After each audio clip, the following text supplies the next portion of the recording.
So today's speaker is Andrew Godwin. He is a Django core developer. He works for Eventbrite, the ticketing system, as a senior software engineer. You're probably very familiar with him if you ever used the package South, which then turned into migrations in Django 1.7, and now he's working on channels. He, as you heard yesterday, or as you saw Jeff point to two people towards the front of the room who like to attend DjangoCons almost religiously, it seems. They have been to every one, and this will mark Andrew's 9th DjangoCon, i.e. everyone in the US, and the 9th time he has spoken at one as well. So his talk, my alternative title for this talk is Teaching a Pony New Tricks, and he is going to speak to us about architecting channels. So Andrew, the floor is yours.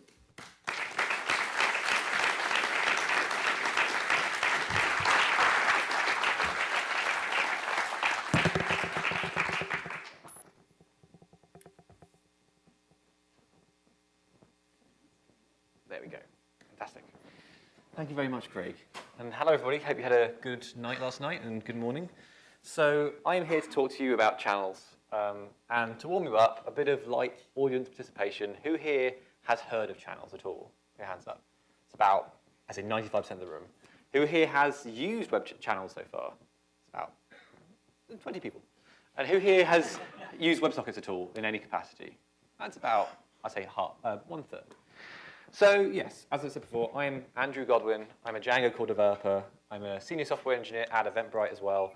And in a past life, i.e. about 2 years ago and backwards, I did a lot of migrations work.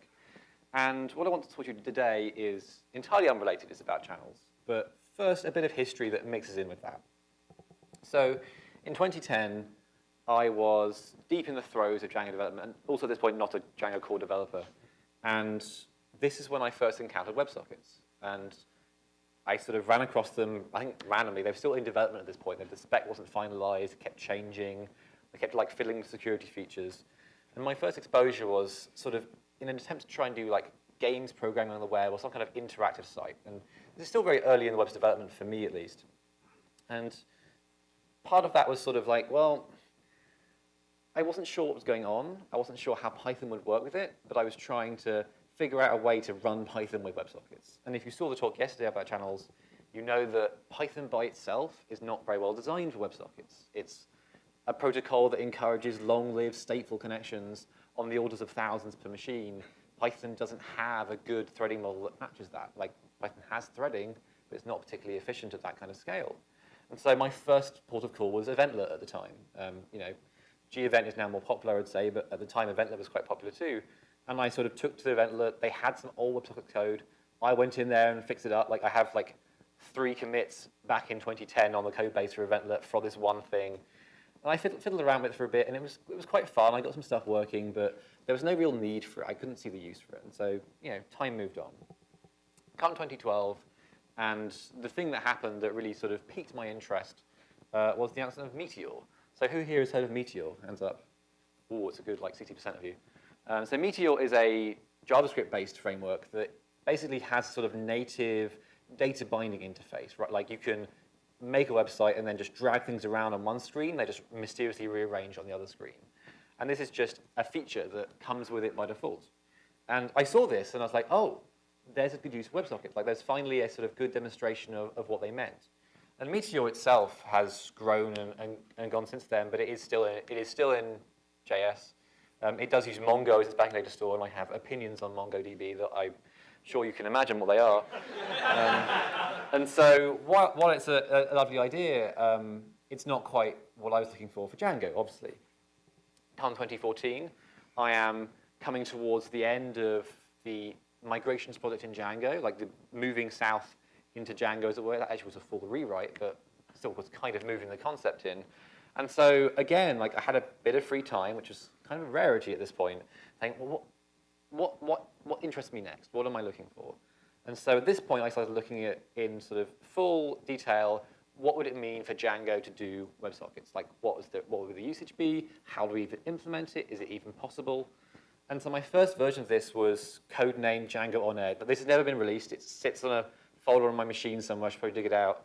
And this was a very early prototype of what a Meteor-ish Django would look like. It used an external server to do WebSocket termination. This is very common in Django currently. It wasn't particularly great. The syntax was awful. It ran particularly slowly, but I liked the idea.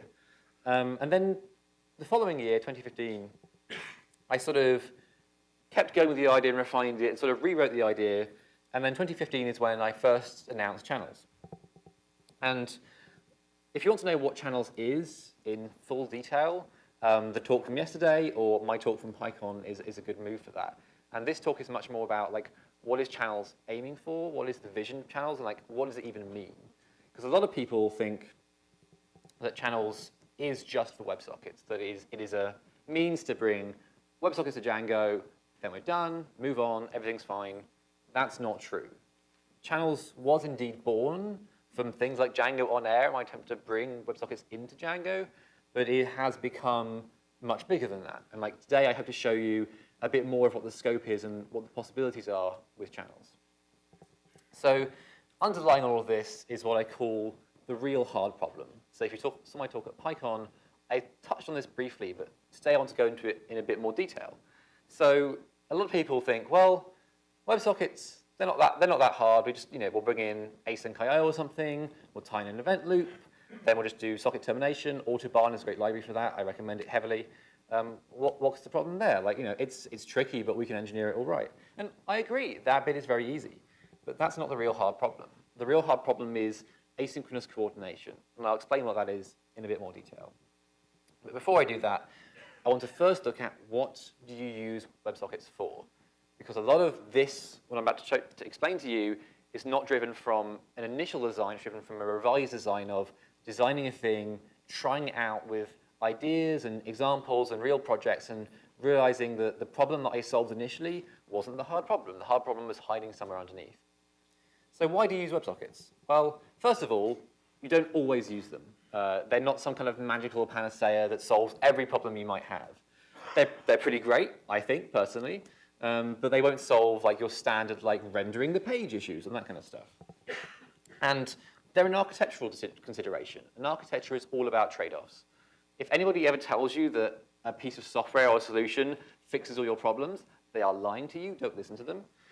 Architecture is always about a set of trade-offs. And so for WebSockets, you have things like this. This is obviously not exhaustive, but WebSockets are bidirectional. So unlike a normal request, you can send things both ways very easily. Like a request response in HTTP is just one way and then one way back. They're low overhead. Like unlike if you do like sort of very frequent HTTP polling, WebSockets, once they're open, a very small amount of data to send and receive packets. However, on the flip side, they're quite complex to set up. Like you have to have JavaScript terminating them on the client side. And moreover, they're not supported in every single browser. These days, support's a lot better. I think a couple of mobile browsers are the last holdouts for current versions, but there's still a few issues with there, and with proxies and firewalls and things like that. And so with this in mind, you still want to use normal HTTP for things like rendering pages and serving images and all this kind of stuff. And WebSockets are designed for a subset of applications that really benefit from very like what is incorrectly I've kind of termed real-time updates. So things like streaming updates for a live blog, things like chat applications, collaborative editing, things like, like if you ever use Google Docs, like that kind of editing is best done via WebSockets. Game backends, my very first interest in WebSockets too. These all benefit from very heavy, very chatty real-time communication between a server and a web browser. It's very much sort of the next step in web applications. Like it's no longer click, submit a request, wait for a response, bang. It's more like, no, we can not reload the page and tie these things in dynamically. And these days, things like React and Backbone and Angular growing, it's even easier than ever to do this. And if you look at these particular applications, you realize that something fundamental underlies almost all of them, and that's broadcast. So this is where one client, or maybe a database or whatever, makes an event. So say in the chat example, I send a message to the chat. And what has to happen is everybody else who's listening on the chat has to receive that message. And so that's a broadcast operation. It's taking one input and giving it to all the connected clients. If you have the simple server that has, well, we have an event loop, we have Autobahn, async.io, it's very trivial. You just say, OK, for every connection I have, send it over. That's not the hard problem. The hard problem is when you go to two servers. And then suddenly there's a mysterious gap between the two servers where you have to go, well, I need to send something to one server, and the other server has to mysteriously know it happened and then work out if it needs to send it, and then send it to all its clients if they need to have it themselves. And that is what I call the real hard problem. Like, taking a simple example locally is easy enough. Scaling it to a cluster of 10, 20, 30 servers that have to coordinate, that's really difficult.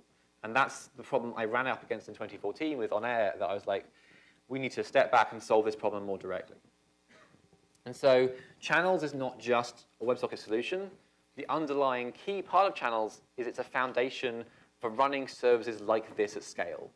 It's the underpinnings of a system that lets you solve the hard problem, because I believe frameworks are there to solve the hard problems for you and let you do the easy, fun problems instead. Like, as a programmer, that's what I want personally. I don't want to do hard work. And so, yeah, who was? Lazy programmers is the best thing. And so Channels is trying to provide that underlying layer, right? The idea is to give you the solution to the server coordination problem so that you can get on with your application and say, oh, making a chat is 5 lines. As you'll see later, it's 6 lines, but we'll get there.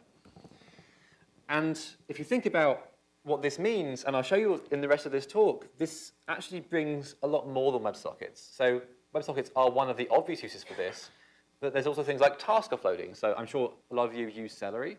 Celery is one version of this, and Celery is very good for things that must run at some point. Channels offers a very similar functionality for things that probably should run straight away. So it's a very sort of different guarantees version of that. But things that you would perhaps run during a request normally, you can offload them just to a channel, and another server will just pick them up. And because of the coordination, you can have another server entirely separate doing that, as well as the server you're currently on, or different processes. And not only that, chat and email integration. So one of the flexibilities of Channels is that it's written around a generic protocol abstraction. And it's an evented system.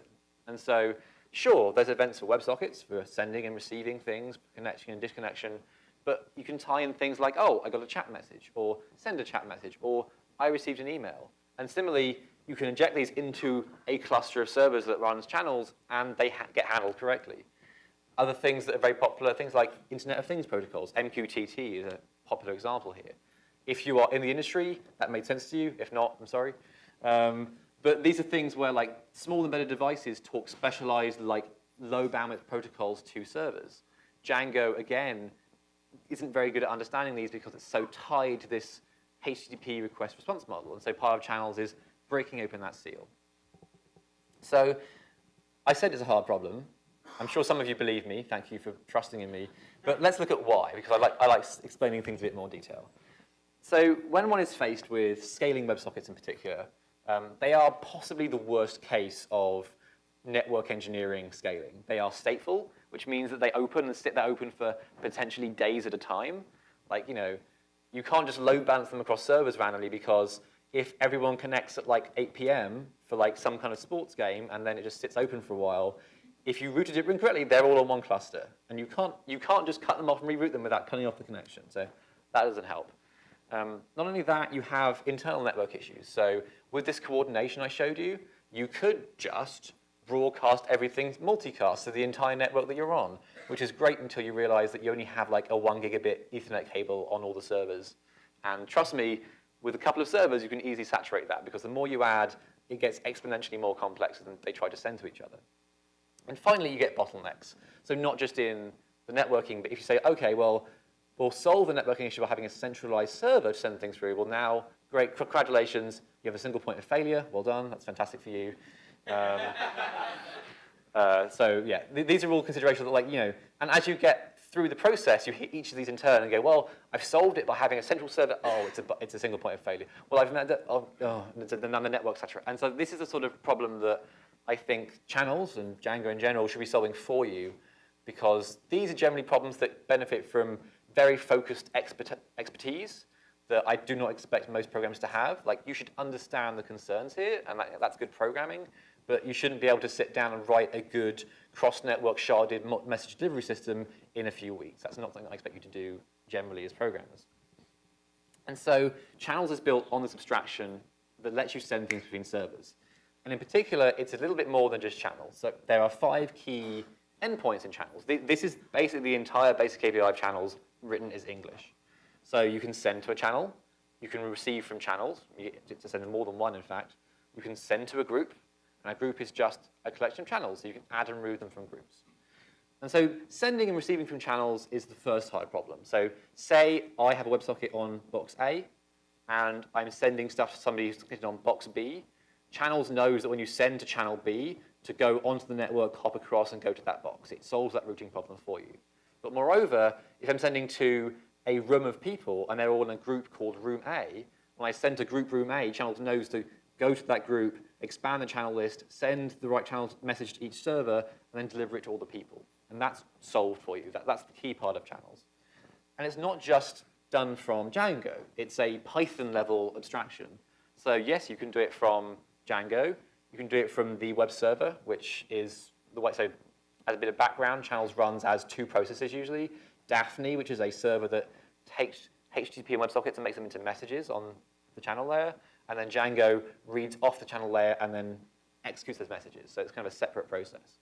But you can have more than that. You can have script too. Like you can have a management command that when you run it sends a channel message. Like if you want to have things on a scheduled task, you can just make a cron that calls a manage script and just injects messages into channels.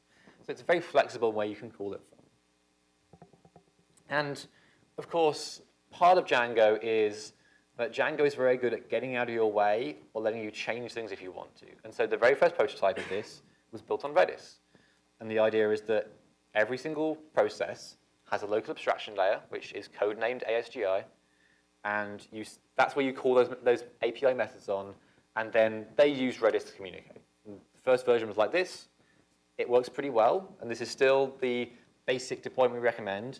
But there are other options. And because it's Django, it's a pluggable backend. So there's Redis. If you feel like it, there's POSIX shared memory segments. If you ever feel like writing POSIX IPC code, don't, is my recommendation. It takes a while to get right. But if you want to run everything on one machine, shared memory is much faster than Redis because it just literally writes into a section of memory. And then there's a sort of a simple lock and other things to read from it. So this is a nice low barrier of entry solution for, on a development machine, there's no extra Redis server to run, there's no extra overhead, it's very fast. But then, if you're in production, you want a bit more of an architecture. And so, if you want to, say, you can have more than one Redis, because, as I said before, single points of failure, very bad. And so you can have a sharded Redis, and then, moreover, you can have sharded Redis with shared memory in front of it, such that if a process is local, it will go just through the memory. If it's on a different machine, it goes through the memory, into Redis, out through the other memory, into the other machine. And this just is in Channels right now. You can just use this. And so this is kind of the solution to, well, at scale, you don't want to have everything going into the network. As I said before, that's a huge overflow issue with your connection. But you also don't want everything on one machine. So the architectures like this let you make that balance. And moreover, the specification is actually fully specified. There's a real document for this, and with must and should and everything. And yeah, that's good, right? And second of all, it is very flexible. The API is deliberately just enough that you can, if you want to, write a backend that fits your deployments and your needs that still sits within the specification. The idea being that at large scale, the best person who knows about your infrastructure is you. And so the flexibility is there for as you scale up, as you get bigger, you can take what Channels provides and mutate it to your will. There's no need to be locked into a certain solution. If you're curious, we'll have a lot of time. The specification is here. It's about 20 pages long, so good luck. But it's a good Sunday night read, trust me. And so that's kind of the low-level part of Channels, and that's what is codenamed ASGI. And on top of that sits this sort of nice abstraction layer that is for Django. And so Channels is very much a sort of wrapper around these lower-level operations. So I showed you those 5 things before, send, receive, group, add, group, remove.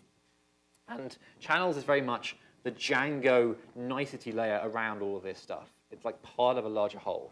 And to show you what that larger whole is, Channels is currently 5 packages. This may seem slightly daunting / insane, but it makes a lot of sense. So Channels is the Django integration, and this is what a lot of you will interact with on a daily basis and never touch anything else on this slide. But DEFNA is a separate server that understands the Channels protocol. So when you actually do run server on Channels, it just runs DEFNA for you. It's kind of like DjangoCon, but for ASGI, not WSGI. And that sort of handles all the termination of WebSockets, all the termination of HTTP, and then just sends things on a known format to the channel layer. So that's sort of how the real world is talked to. And you can scale that part of the system that part of the system, differently to the channels part. So if you have a lot of connections but not a lot of work, you can have a lot more DAFNEs than you have channel workers. If you have a lot of sort of work going on, very heavy work but very few connections, you can scale the workers and not DAFNE. So it's very flexible in that sense. And then underneath those sit the channel layer implementations. And so the bottom three things here, ASGI Redis is the Redis backend I mentioned before. ASGI IPC is the POSIX shared memory backend. And ASGI ref is a common thing they both inherit from that also carries an in-memory backend for like unit tests and that kind of stuff. And together they are just what you basically import into the project in settings for like settings, use the Redis backend, host, this is the host list, encryption key, here, go, and it solves the rest of it for you. And if you want to, you can subclass them and write your own. Like, they're packages because you can write your own one. If you want to write one based on AMQP or some other format, feel free. And so what does channels provide? Like, what is this wrapper in Django giving you? So first of all, it gives you routing. And so when you send things on channels, channels have names. So like, when I connect to a socket, I get a message on WebSocket.connect. When I send a message to a Django instance, I get WebSocket.receive. And by default, the low-level API just lets you receive messages. Says, oh yeah, you got a message on receive, content was this. What channels provide is a routing layer. So like you say, well, I have a URLs py-like file called routing.py. You say, well, for this channel, call this function. Or for connections on this path, call this function. And so not only can you route different channels to different places, but you can route by URL path, you can route by other attributes in the message. If you want to, you can route by method. I'm not sure why you'd want to, but you can. And so it's a very flexible way of doing all this stuff. And as we'll see later on in the presentation, is useful beyond incoming messages. Consumers, which is a standardized way of writing message handling. So the idea with channels is very much to be as familiar and quote, Django-ish as possible. And so a consumer is a standardized way of handling messages that looks just like a view. A view takes a request and returns a response. A consumer takes a message and sends 0 or more messages. That's all they do. And you tie them into routing, like you tie views into urls.py, and Django handles the event looping for you, handles all the management, handles error handling, handles debugger logging, all of that's done for you. And all you have to write is these nice single contained functions of, when you get a WebSocket message, do this. When someone connects, add them to this group. And there'll be some examples later, but that's kind of the basic idea. And then, again, some hard problems. Sessions. Like, one of the things that I do by having the fact, like, when you send messages into channels from WebSockets, they go into this pool, and then one of the servers plucks them out and runs them, which means that if I send 3 messages in, different servers might pluck them out and run them at different times. Like, I might send one message to set my username that goes to server A, and another one to send a message that goes to server B. And so one thing Channel provides is a session framework for channels. So like sessions for HTTP, you could have sessions on a WebSocket that says, OK, set this WebSocket's username to this. And then when another thing runs it, it can read from the session. And even though it is on a different machine, via the Django sessions framework, it can still read that data across. And this also comes with utilities for enforcing serialization ordering. So if you say send 2 messages, you can tell channels, make sure that this one is finished running first before you run the other one. Otherwise, they'll run in parallel, which is faster, but sometimes can cause some very interesting race conditions. It has authentication. If you want, you set one thing, like one line on either a consumer or a class, and it automatically takes the cookies from the HTTP request, from the WebSocket connection, turns it into a Django user, and stores it on the session on the channel. And so WebSockets just come with users. They're the same users as your rest of your code users.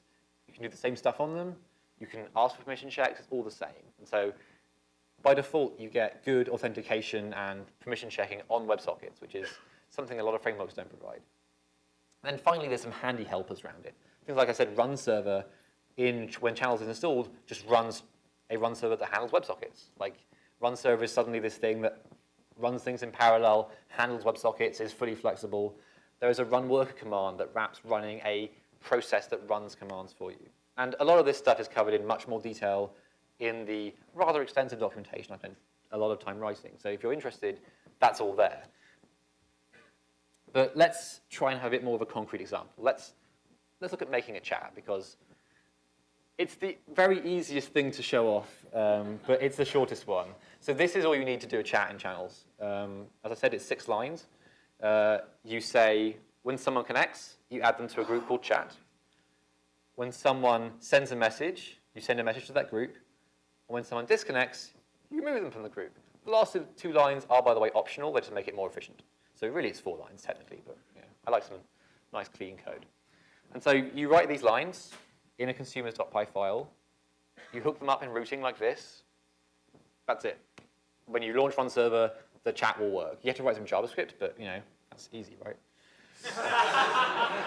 Never know the problems with that. And in fact, you can just do WebSocket.connect. It's easy these days. So, and that's the simplicity of a basic channels chat example. And of course, it wouldn't be Django without an easy way to do that. So there's, of course, class-based consumers where you go, well, that pattern of connecting and joining a group and leaving a group is actually really common. And so you just inherit from WebSocket. You can say, well, connection groups is chat. And that means that this generic consumer will handle joining the group when you connect, leaving the group when you disconnect. And then you just define a receive method that says, well, when I receive some messages, just run this group send. And that's interestingly still 6 lines, but I say 6 more readable lines and more reusable lines. And then again, with routing, the nice thing is because a class-based consumer, it knows what channels it wants. You just say root class, and the routing extracts the channels from the consumer. And so consumer tells the routing framework, hi, I listen on WebSocket connect, WebSocket receive, WebSocket disconnect, and then routing goes, oh, okay, and then just pulls them out for you. So it's simpler in that sense. And then, of course, if you'd like a full worked example that has multiple chat channels, fully written JavaScript, other things, authentication, this is a repo full of fully worked examples of this and 2 other things that you can go and look at and play around with. It has documentation, lots of comments, and it even has readmes with fun tasks to try, of like challenges for you to do. So if you're that kind of programmer, it's a really good way of doing that stuff. Now, normally, my next example is a live blog, but I was bored last week, so it's not that anymore. Something people have been asking for a while in channels is a more high-level abstraction. Going back to Meteor, one of the things Meteor did was, well, we had this really easy way to you move this slider on a page and it magically makes the other ones appear. That's great, right? Like channel, So last week I wrote this. And so channels now has full multiplexing, which means it has a built-in way of sending different streams down the same WebSocket, and it has data binding. And data binding is that thing where you move the sliders and the other stuff moves. So what was this? It's about 7, 8 lines, 8 lines of code. You can do this now. You just go, okay, I have a data binding on my model. It sends down a stream, which is sort of a thing inside a WebSocket called intval. There's a permission check because security. So I have done the very secure return true. Top notch. That'll pass any PCI audit. And so check permission is for inbound. So like when somebody says, oh, my user changed the slider, it goes, okay, can I do this? Yes, true. And then the group names is outbound. So it says, well, when I get a change, who do I send it to? Now here it's hard-coded to just be a fixed string. But say you're doing a live blog, you would say, oh, send it to liveblog.id of liveblog. And that way people could connect to the binding stream of the live blog they're on, and the rest of it is handled for you. And because I haven't done this in many years, let's do a live demo. Why not? It's a Keynote. So here's one I prepared earlier. It works perfectly, see? I'm so prepared. And so this is that code you just saw, with a few more comments because I'm nice, running. And so, you do the thing, and the sliders move automatically. There is no extra code on the Django side other than what I just showed you. The better part is that it's hooked into signals. So any change you make, I can just go in here and say, oh, this is now 1. And as soon as I hit save, that slider moves in the background. It's the simplest demo I can do because live demos are very risky, but that's the sort of stuff you get from this, right? Like, you can just have thank you.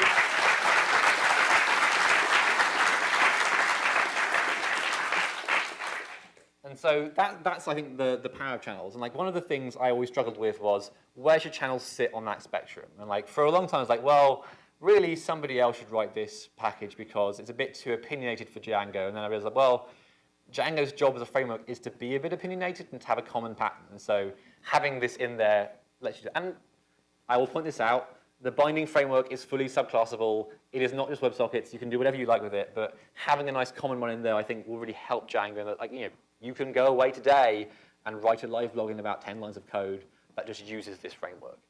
And moreover, I think about next week, I will have a basic JavaScript side wrapper that sort of wraps some of these operations for you.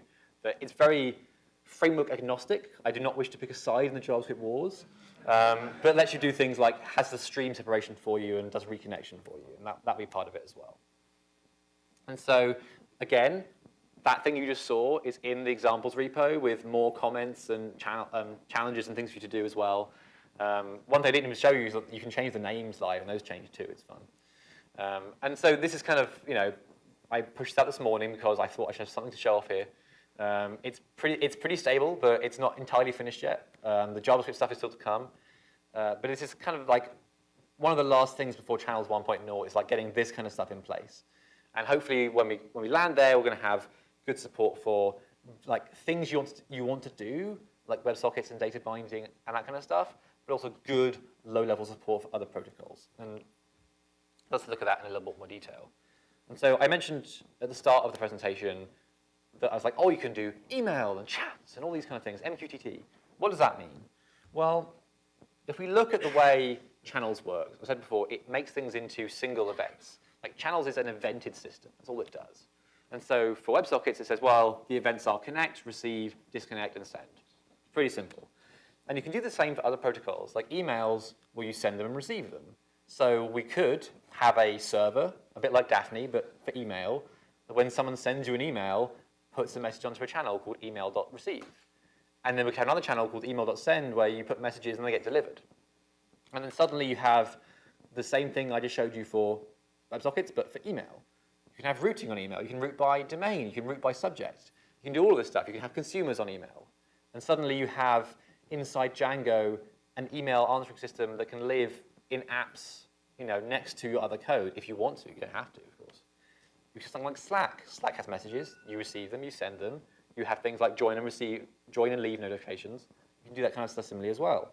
MQTT, which is a very simplistic publish-subscribe protocol for Internet of Things. Again, like you can implement a server that sits there on the boundary of your Django installation and translates these external protocols into something that understands basically a channels format internally.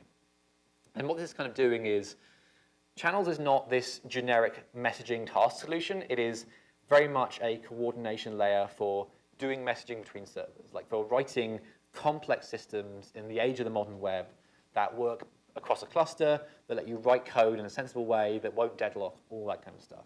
And it applies beyond just WebSockets. And so the process of doing something like this is not too difficult. And so if you are interested in doing one of these things, please, first of all, email me. I'll happily give you 20 pages of advice, probably. I can type very fast. But essentially what you do is, while your Django code is still synchronous, the idea is that Channels is the binding glue between asynchronous and synchronous code. So you can write a separate asynchronous process that handles the protocol in question. Let's say we're doing, I don't know, Slack. It has a nice async IO-based process that uses lots of long-lived connections and listens to the API and stuff like that. And then using Channels, you just tie in this implementation with .send and .receive many on the channel layer to the rest of your service. And all the coordination and scheduling is done for you by Channels. And so you literally just say, well, you make a server, you make sure it takes a channel layer object that has these send and receive methods on it. There's a standard for that, as I said before. And then you just make sure it sends to and from it. And then with that kind of effort, you suddenly have this almost networking-like protocol that you can just use to coordinate between processes.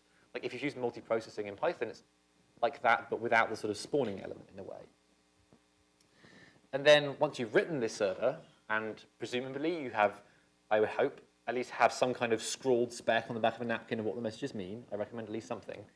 You can then take that and then implement consumers against it. So if you said, OK, I have a Slack server, and that sends slack.receive, slack.joined, you can then run consumers on the channels, slack.receive, and say, OK, well, receive messages always have a username. They always have a body text. And like you have the specification that you understand on both sides, and then you can write consumers against it. And this could be different teams if you want to, too. Like, specifications are a great way of establishing team boundaries in companies. And one of the other things if you have sort of very different channels, so like, by default, Django under channels runs in a big blob of stuff where everything handles everything, you can actually say for individual servers, well, this is the beefy server, just run these channels. This is the web server, don't run the long-lived channels. And there's options on those things to sort of make the channels run on different servers if you want to. And so if you look at the bigger picture of all of this, you end up with sort of like this exploding diagram of wonderfulness, where like at the center sits ASGI, and we have HTTP, we have Django workers, but also other protocols can be part of the same system. You can have a scheduler sending in events. You can have custom daemons that do like thumbnailing for you and stuff like this. And what this really I'm going for here is, in the age of the modern web, services and backend services are no longer just a simple, it's HTTP request response. If they are, congratulations, you have a nice site. I love the idea of this. Some of my best projects are ones that are like just static sites. But increasingly, bigger and more complex sites have a more complex architecture. And one of the things I'm trying to do with channels is push a standardized solution for perfectionists with deadlines. The idea of bringing Django's promise forwards into the future of, well, how do we solve these new problems in a way that is standardized and flexible and that will get out of your way when you need it to. And it's very much a tool for you to use. Nothing in channels ships entirely finished. It's kind of on purpose. The idea is that it's very easy to just take it and finish it off the direction you want, but it's the 80% step. It's 80% of all the work, it's all the hard work done for you, and then you can build on top of it, and then as you grow, if you want, you can increasingly remove parts of it and put your own versions in. And there's more to be done, right? Channels is going to hit 1.0 pretty soon. The application to be an official Django project is on the way. Now, I've got the dep in for what official project means, first of all. And we also have some funding. Like, if you're interested in working on channels, please come and talk to me here or at the sprint. We have, as Craig said at the start, we have some funding from Mozilla for channels, a very nice number, $150,000. And it's earmarked just for channels. And so if you want to help maintain it or write new servers or do anything under this umbrella, we have funding to help give you for things like that as well. And then I want to finally end on a bit of a look forward. So if you think of the history of the web, in 1995, you're probably a desktop application, right? The web is a very new thing. There's like a sort of terrible McDonald's site with GIFs. It's about all the web is at this point. In 2005, we are sort of in the .com age. Like, your website, you have nice rounded corners and gradients. It's really lovely. And this is where Django is born, right? Django is born in 2005. In 2015, we've moved on. We're now rich JavaScript websites. We're now mobile apps talking to API backends. And then in another 10 years, who knows where we'll be? Like, it's this open question. Like, at the current rate of progress, things get more complicated, like websites getting more complicated. And part of the question I've always asked with channels is, what are the goals of a framework? Like, does Django adapt and move on with the times? Do we adapt to what a changing web means? Or do we stay and do a good job of what we already do? And I'm sure you can guess my opinion. I am very much of the opinion that we should keep advancing Django and keep that promise of a framework for perfectionists with deadlines for the modern web, not just for the old web and the previous web. Thank you very much.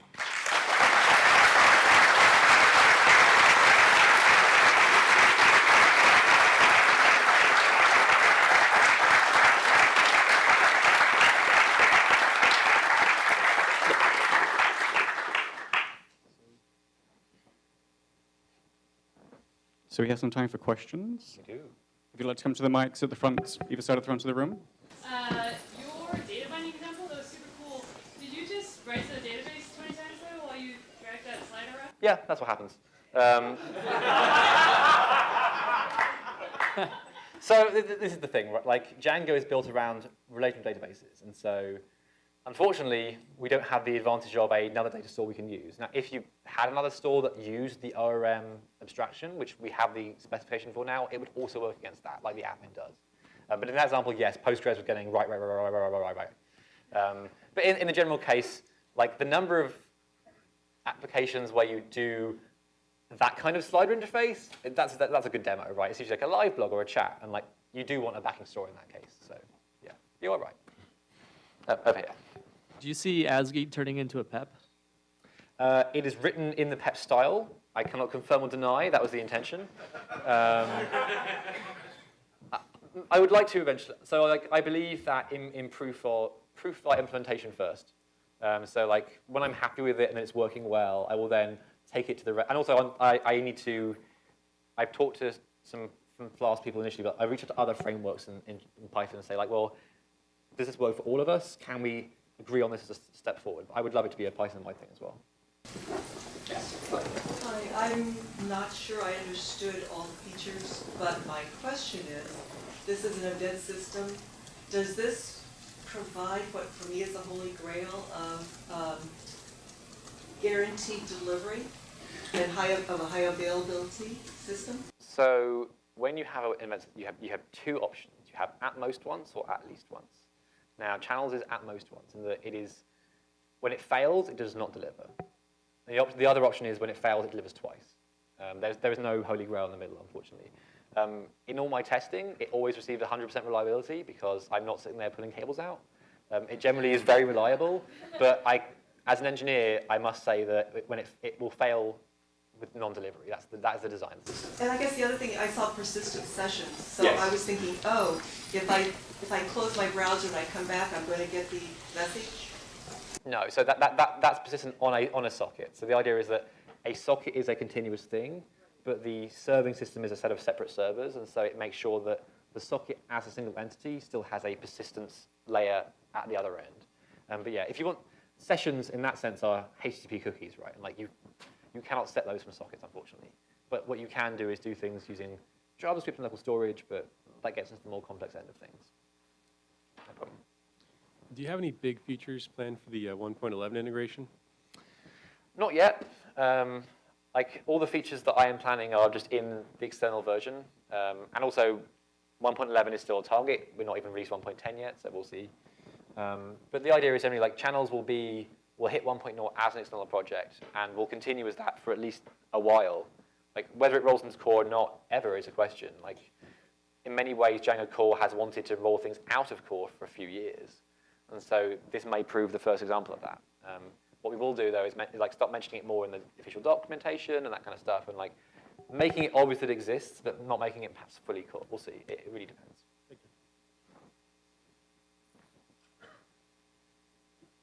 you. I'm really impressed. Oh, thank you. Good stuff. Can you say something about how you load tested? Yes. So, we have somebody running load tests at the moment, like on AWS with Locust and stuff like that. So generally, HTTP load testing, there are tools for this. WebSocket testing, there are far less tools for this. I have written a custom WebSocket testing tool, but there are other ones too. But generally, like basically just setting up the system, having custom consumers do things like, take the number and echo it back, and testing like, is the order incorrect? Is the content not corrupted? And that kind of stuff. Right. And so far, the load tests have shown performance on par with Unicorn and 100% reliability. So those are going well. But we're still in the early stages of doing load testing. So I want to be more confident before I come out with like a big roll. You had mentioned early on about authentication, having the authentication layer. Is that a shared authentication with Django such that if you authenticate to Django, then your WebSocket connection is authenticated? That is correct, yes. So in particular, when WebSockets open, they get to send cookie headers as part of the negotiation process. They start at HTTP and send headers and cookies and then convert into binary halfway through. So if you want to, and we grab the cookies and then extract the authentication from the cookies and make it just whatever you're logged in as on the site. So if you want to have it, it carries through. If you don't, you can have a separate login via tokens for sockets too if you want to. Cool. Well, there's no more questions. Thank you very much for the questions, and let's thank Andrew again. Thank you.